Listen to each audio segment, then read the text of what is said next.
They say blood is thicker than water, but what happens when that blood mixes with betrayal? 6 years ago, I returned home early to find my wife and cousin naked in our bed. She was pregnant, with his child. I thought I moved on, rebuilt my life, and buried that rage. Then, the wedding invitation arrived.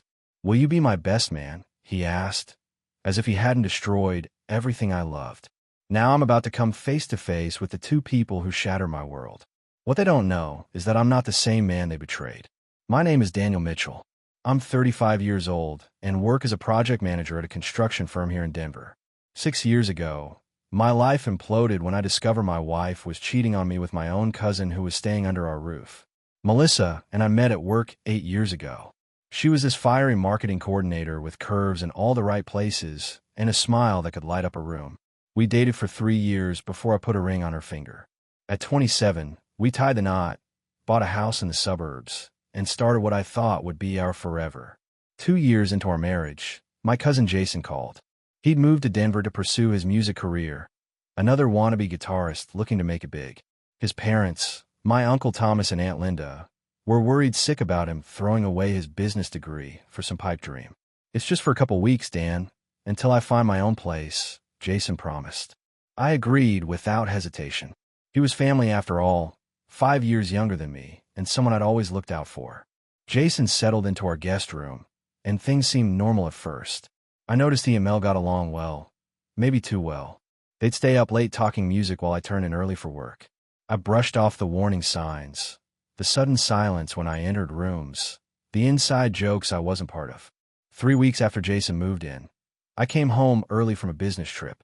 My flight got canceled, and I wanted to surprise Mel. Instead, I was the one who got surprised. Their voices were coming from our bedroom, our goddamn marital bed. I stood in the doorway, briefcase still in hand, as they scrambled for clothes. I didn't yell or throw punches. I just stood there, ice running through my veins, as they tried to explain the situation. "It just happened, Dan," Melissa said, tears streaming down her face. "Nothing just happens," I replied, my voice steady. "You make choices." Jason couldn't even look me in the eye. "There's something else," he mumbled. "That's when they dropped the bomb. Melissa was pregnant. With my cousin's child. I want you both out of my house in 1 hour," I said, my voice even despite the rage building inside me. Neither argued. Melissa started sobbing harder, but I had no sympathy left. Not a drop. While they packed, I went to the garage and called my lawyer, Frank. We played college football together, and he specialized in divorce cases. "Dan, are you sure?" he asked after I explained the situation. "You don't want to sleep on this." "There's nothing to sleep on," I replied. "She's pregnant with my cousin's kid. We're done." By the time I returned inside, Jason was loading his guitar and duffel bag into his beat-up Honda. He tried to speak, but I held up my hand. "Save your breath. We're not family anymore." He slunk away like the coward he was. Melissa was still packing, her mascara streaking down her cheeks. "Dan, please, we need to talk about this," she begged. "It was a terrible mistake. I love you, not him." I leaned against the doorframe, arms crossed. "You've got 30 minutes left. Whatever you can take now, I'll have sent to your mother's. What about our life together? Our plans?" She reached for my arm, but I stepped back. "Should have thought about that before you spread your legs for my cousin," I said coldly. The old Dan would have comforted her, try to understand. That Dan died the moment I opened our bedroom door. After Melissa left, I poured myself 2 fingers of bourbon and called my parents. They needed to hear this from me, not through the family grapevine. Mom answered, cheerful as always, asking about our plans for the upcoming Memorial Day barbecue. "Change of plans," I said. "Melissa and I are getting divorced." The line went silent. Then my father picked up the extension. "Son, what happened?" I told them everything, the affair, the pregnancy, kicking them both out. Mom gasped when I mentioned Jason.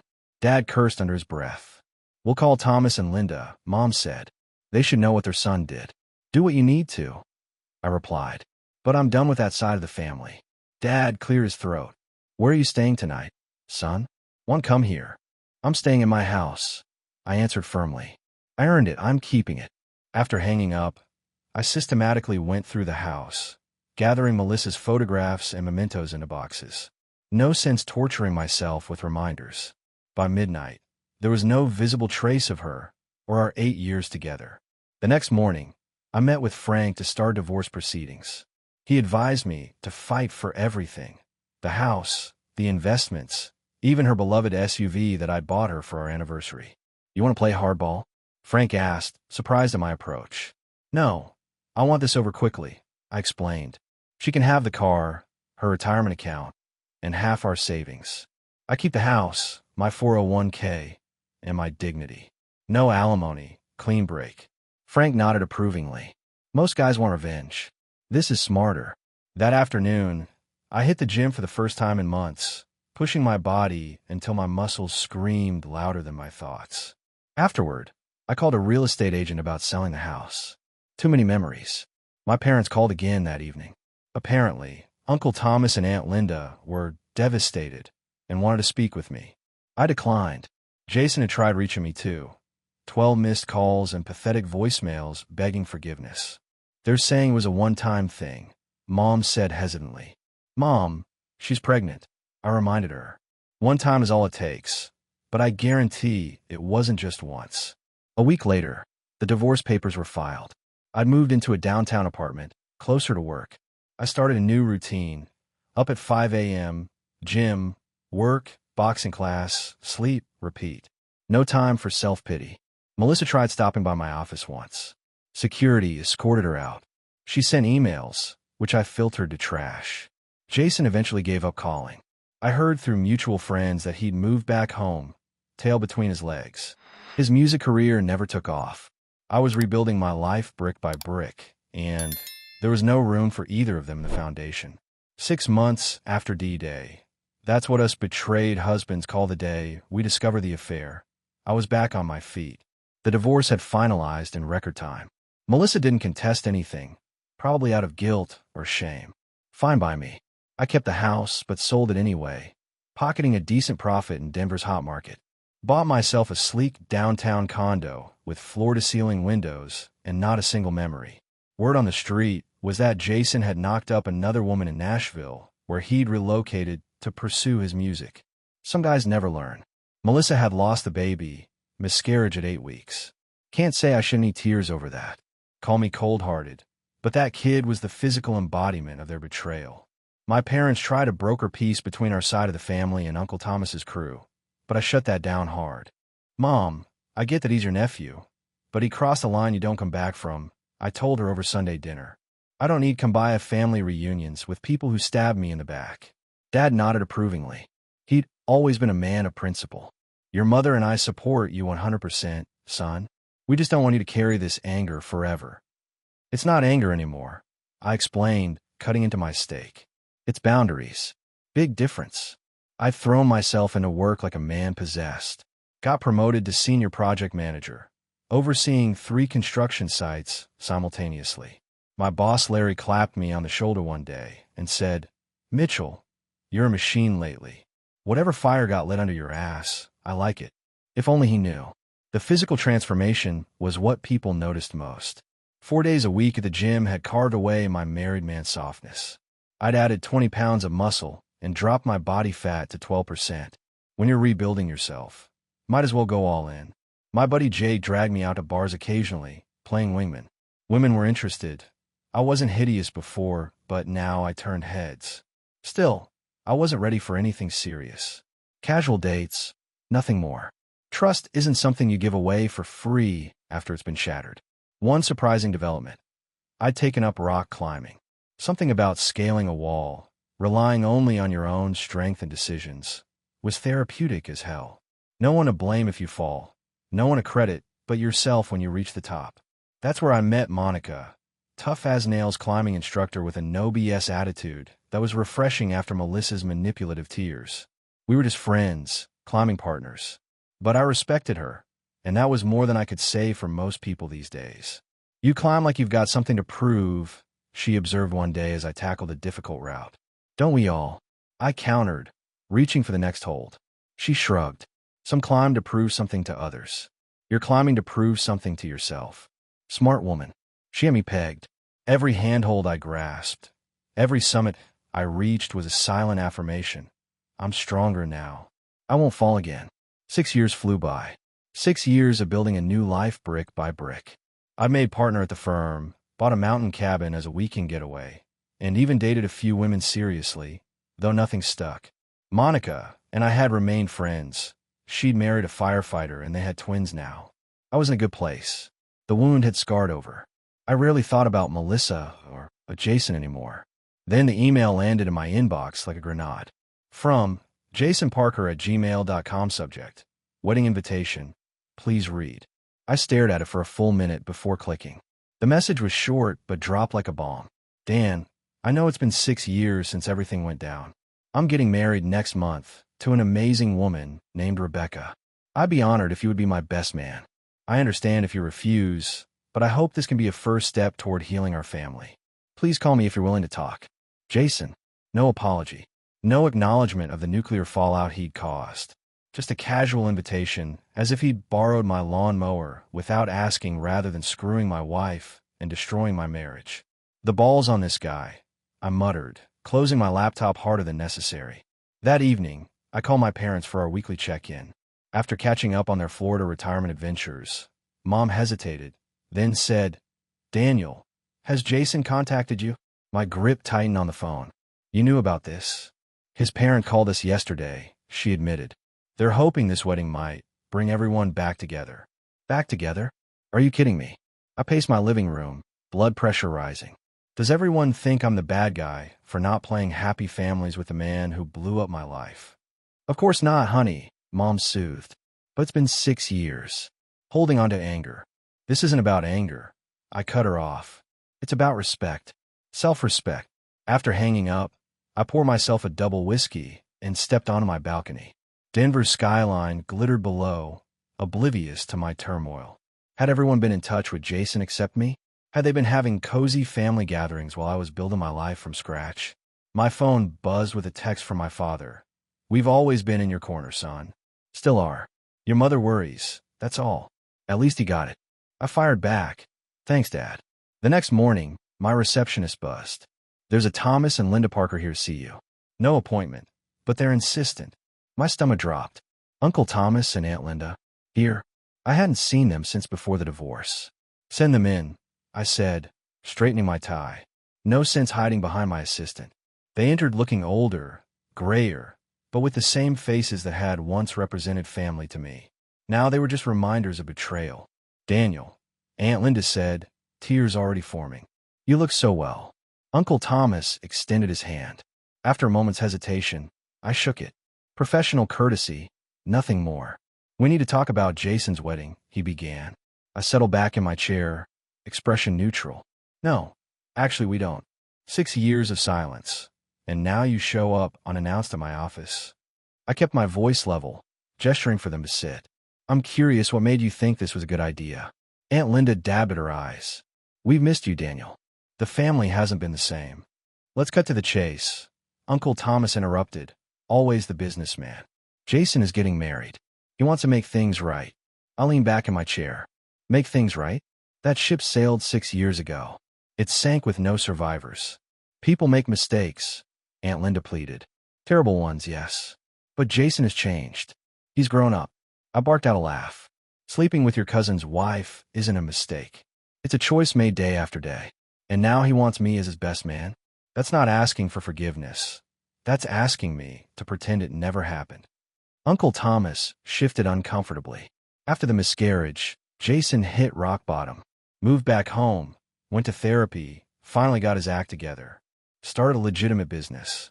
Met Rebecca 3 years ago. She's really straightened him out. Good for him, I said flatly. I'm glad he's not a complete train wreck. But that doesn't mean I need to be part of his life. Your parents missed the way things were. Aunt Linda tried again. We all used to be so close. That hit a nerve. Hold up. You're telling me my parents have been in regular contact with you? After everything that happened? They exchanged glances. Not at first, Uncle Thomas admitted. But the last few years, yes. For holidays, sometimes. They didn't want to upset you. The betrayal cut deep. My own parents have been lying to me, pretending they'd cut ties when they were playing happy family behind my back. Get out, I said quietly. Daniel, please. Now. My tone left no room for argument. After they left, I canceled my afternoon meetings and drove to Clear Creek Canyon. The climbing would clear my head, help me think straight. 2 hours later, arms burning and mind quieter, I sat on a ledge overlooking the valley and called my parents. "Why did you lie to me?" I asked without preamble. Mom started to deny it, but Dad cut in. "We didn't want to hurt you, son." At first, we did cut contact. But time passed, and Thomas reached out when his mother, your grandmother, was dying. "So you've been what? Having Thanksgiving dinner together while telling me you were visiting friends." "We didn't lie about that," Mom insisted. "We just didn't volunteer information. A lie of omission is still a lie." I countered. "You know how I felt about their betrayal." "Their betrayal?" Dad asked gently. "Or just Jason's?" I had no answer for that. He was right. I'd lumped the entire family together. "We're coming to Denver this weekend," Mom said firmly. "We need to talk about this in person." After hanging up, I sat watching the sun set over the mountains. My carefully constructed new life suddenly felt built on quicksand. My parents arrived Saturday morning. I picked them up at the airport. The drive back to my condo, filled with uncomfortable small talk about their flight and the weather. Classic Mitchell family move. Avoid the elephant in the room until you absolutely can't. Once inside, Mom immediately went to the kitchen to make coffee, her go-to stress response. Dad settled on my couch, taking in the view of the mountains. "Nice place," he commented. "You've done well for yourself." "Cut the small talk, Dad," I said, sitting across from him. "Why have you been lying to me for years?" Mom returned with 3 mugs. Her hands were shaking slightly. "We never meant to hurt you, Daniel. It started with your grandmother's funeral. We couldn't just what? Be honest with your son." I took the coffee but didn't drink it. "Do you have any idea how this feels? Finding out my parents have been playing both sides while I've been rebuilding my life from scratch." Dad leaned forward. "We weren't playing both sides. We were trying to keep what was left of the family together. And where did I fit into that equation?" "You made it crystal clear you wanted nothing to do with them," Mom said. "We respected that. But they're still family to us. Thomas is your father's brother. So blood trumps loyalty? Good to know." The bitterness in my voice surprised even me. Dad's expression hardened. "That's enough, Daniel. I understand you're hurt, but we're not the villains here. We've supported you through everything. Except when you were having Christmas dinner with the people who blew up my marriage." I shot back. "Jason blew up your marriage," Dad countered, "not his parents. And if we're being brutally honest, Melissa played her part too." The truth of his words stung. I stood up and walked to the window, trying to collect my thoughts. "Life isn't black and white, son," Dad continued more gently. "Thomas and Linda were victims in this too. They lost their relationship with you, someone they love. Jason's actions hit everyone like a ton of bricks. I turned back to face them. And now you want me to just sweep it all under the rug? Play happy families at his wedding." "We don't expect you to be his best man," Mom clarified. "That was Jason's pipe dream. But attending the wedding? Maybe. It would mean a lot to your grandparents, who aren't getting any younger." The guilt card. "Well played, Mom. Have you been in touch with Melissa too?" I asked suddenly. They exchanged glances. Mom answered no. That was a line we wouldn't cross. "Small mercies," I muttered. Dad stood up, his patience clearly wearing thin. "Look, you're a grown man. If you want to hold on to this grudge until you're old and gray, that's your call. But don't expect the world to stop spinning because Daniel Mitchell got hurt." His words hit me like a sucker punch. Dad had always been my biggest supporter. Hearing him talk like this was jarring. "The wedding's in 4 weeks," Mom said, placing an actual paper invitation on my coffee table. "Just think about it. That's all we're asking." I didn't commit to anything before driving them back to their hotel. As I watched them walk inside, I realized I had a decision to make that would affect our family for years to come. 2 weeks after my parents' visit, I still hadn't touched the wedding invitation gathering dust on my coffee table. Every time I looked at it, conflicting emotions churned inside me. Anger, resentment, exhaustion, and beneath it all, a tiny sliver of curiosity. Who had Jason become?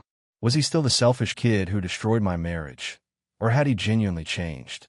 I threw myself into a massive construction project at work, staying late every night. My assistant, Carla, finally called me out. "You're running yourself into the ground, boss. Whatever you're avoiding, this isn't the answer." She was right. I was hiding behind my work like I'd done after the divorce. That night, I broke my own rule and Googled Jason. His carpentry business popped up immediately. Parker Custom Furniture. The website showed impressive handcrafted pieces with testimonials from high-end clients.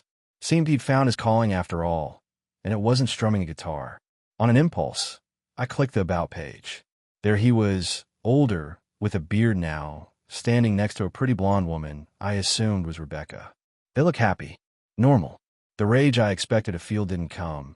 Just a hollow emptiness. I called Monica, one of the few people who knew the whole ugly story. We met at our usual climbing gym, and between routes, I laid out the situation. "So what's stopping you from going?" she asked, chalking her hands. "Pride." "It's not pride," I insisted. "It's self-respect." She gave me that look, the one that said she wasn't buying my BS. "Dan, you've spent 6 years becoming someone new. Someone stronger. Are you really afraid that going to this wedding will undo all that?" "I'm not afraid," I snapped. Could have fooled me. She clipped into the rope. "Seems to me a man who's truly moved on wouldn't be this twisted up about a wedding invitation."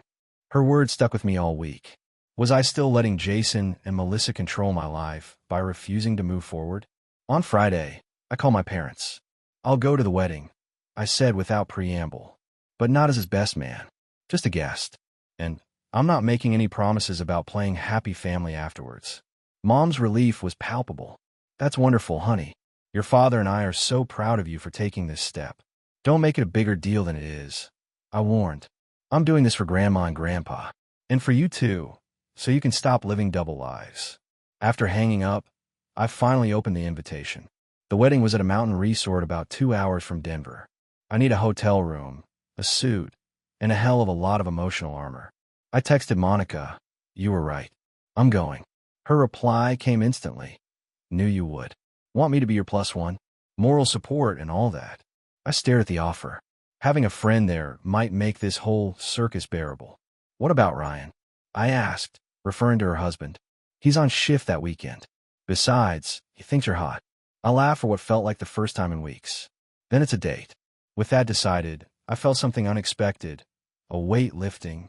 I wasn't forgiving Jason, but maybe I was finally freeing myself. The mountain resort looked like something off a postcard. Rustic luxury nestled among towering pines with the Rockies as a backdrop. As Monica and I pulled up to the valet stand, my stomach clenched. "You doing okay?" she asked, squeezing my arm. She looked stunning in a deep blue dress, her usual climbing attire replaced with elegant simplicity.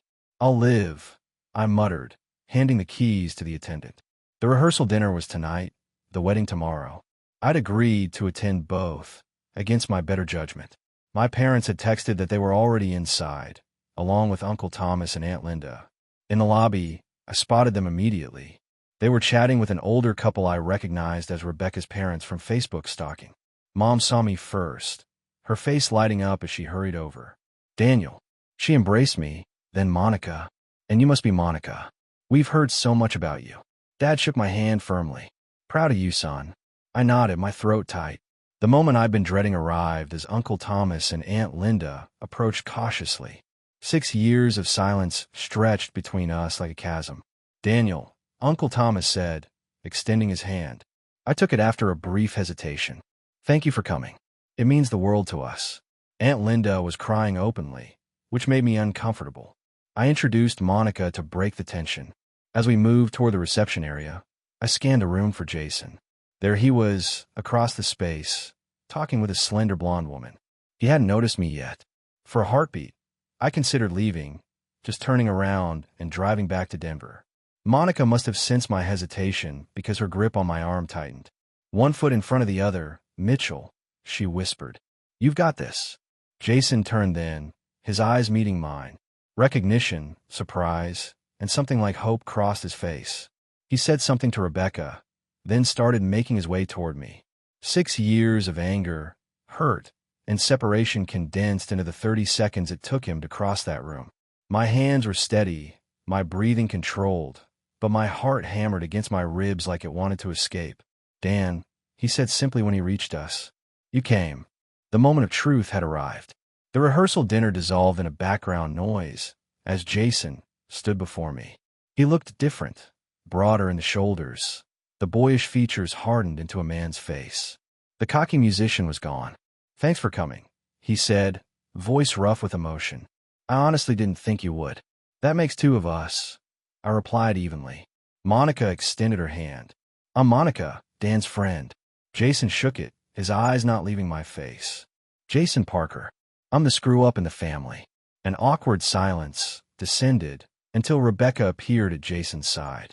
She was pretty in a wholesome way, with intelligent eyes that assessed me quickly. You must be Daniel, she said warmly. I've heard so much about you. Not all bad, I hope, I replied automatically. Actually, mostly bad, she said with surprising candor. Jason hasn't spared himself in telling me about your history. Jason looked uncomfortable. Beck, maybe we should. No, she's right, I cut in. Let's not pretend this is a normal family reunion. Monica squeezed my arm in warning, but I was beyond caring about social niceties. 6 years of bottled anger had found its release valve. Can we talk? Jason asked quietly. Privately, against my better judgment, I nodded. We stepped out onto the resort's terrace, the mountain air sharp with pine. For a long moment, we just stood there, two estranged men with a weight of betrayal between us. I rehearsed this speech for years, Jason finally said, staring out at the darkening mountains. Nothing sounds right. I'm sorry doesn't cut it. I was young and stupid sounds like an excuse. Then skip the speech, I suggested coldly. I didn't come for apologies. He turned to face me. Why did you come? The question caught me off guard. For Mom and Dad. For Grandma and Grandpa. Not for yourself. Or for me. I laughed bitterly. For you? You gotta be kidding. Fair enough. He leaned against the railing. I don't deserve forgiveness, Dan. I know that. What I did, his voice cracked. It was unforgivable. Not just sleeping with Melissa, but betraying you, my cousin, my friend. His raw honesty disarmed me. I'd expected excuses, minimization, not this naked accountability. After the miscarriage, it all fell apart, he continued. Melissa and I, we were never about love. Just selfishness and lust. She left me, and I spiraled. Moved back home, drank too much, hated myself. Am I supposed to feel sorry for you? I asked, though the heat had left my voice. God, no. I deserved worse, he said simply. Dad finally kicked my ass into gear. Made me get therapy, learn a trade. I rebuilt my life from scratch, just like you had to. He reached into his pocket and pulled out a small wooden box. I made this for you. It's not a peace offering, because peace might be asking too much. Just acknowledgement. Inside was a perfectly crafted wooden compass, my initials inlaid in contrasting wood. Either way, after tomorrow, I won't bother you again, Jason said quietly. But know that not a day goes by that I don't regret what I did.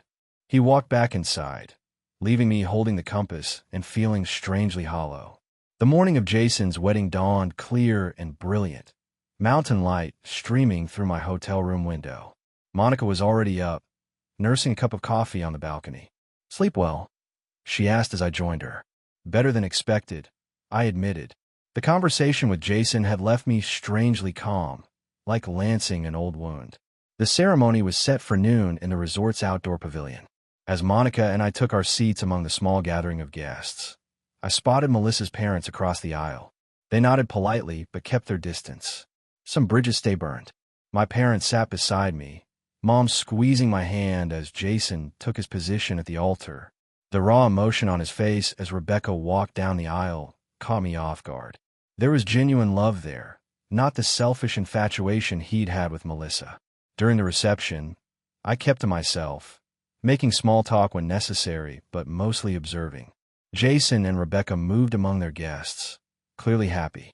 Uncle Thomas approached me at the bar, bourbon in hand.